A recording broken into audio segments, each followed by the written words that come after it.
The Basilica of St. Paul outside the walls. The entrance is lined with intricate pillars and arches, showcasing an impressive Graeco-Roman architectural style. The design choice likely reflects St. Paul's missionary travels to Greece. In my opinion, St. Paul was one of the most prominent apostles of the first generation of Christianity. His conversion was so impactful that he authored much of the New Testament through his letters that profoundly shaped Christian theology. He remains one of the most influential religious leaders of all time, so I was especially excited to visit his basilica. We began by taking a group photo in front of the basilica, including one with the Father. St. Paul is often depicted carrying a sword and a book. The book represents his many epistles, which form a significant portion of the New Testament. The sword was chosen due to two things. First was his words in Hebrews 4:12, where he described the word of God as a sword. Second was because he was beheaded by a sword rather than crucified, as he was a Roman citizen. This execution took place outside the walls of Rome, which is how this basilica was named. It was a common tradition for martyr saints to be depicted with the instruments of their execution.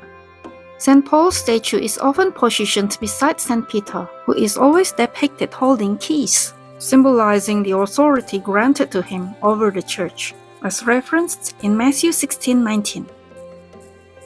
After admiring the statues, we proceeded to the Holy Door, taking turns to capture some pictures before entering.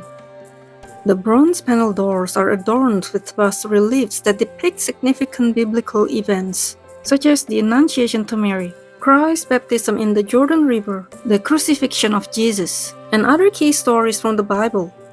Pope Francis once said that crossing this threshold with faith becomes a powerful act of forgiveness and mercy. It is through reconciliation with God and one another, and our confidence in God's promises, that we find true joy, hope, and salvation in Christ.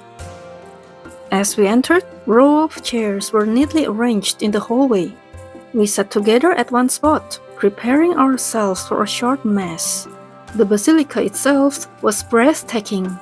The bright golden accents brought a warm glow to the entire space. It radiated grandeur and reverence all at once. Before the Mass began, Father shared a story about St. Paul, how he was once a fierce persecutor of early Christians, until he encountered the resurrected Jesus on the road to Damascus. That encounter transformed him completely. From that moment on, Paul became one of the most passionate preachers of the gospel. He became known as the Apostle to the Gentiles because he carried the teachings of Christ to non-Jewish lands. I believe it was thanks to him that much of the world came to know the good news. His letters form a major part of the New Testament, giving us valuable insight into early Christian teachings and practices.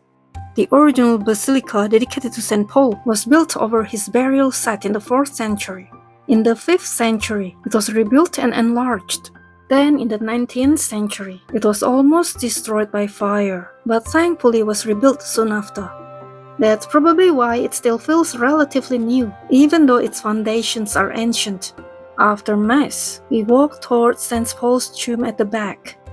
One thing that caught my eye was the Easter candle stand placed in front of the altar.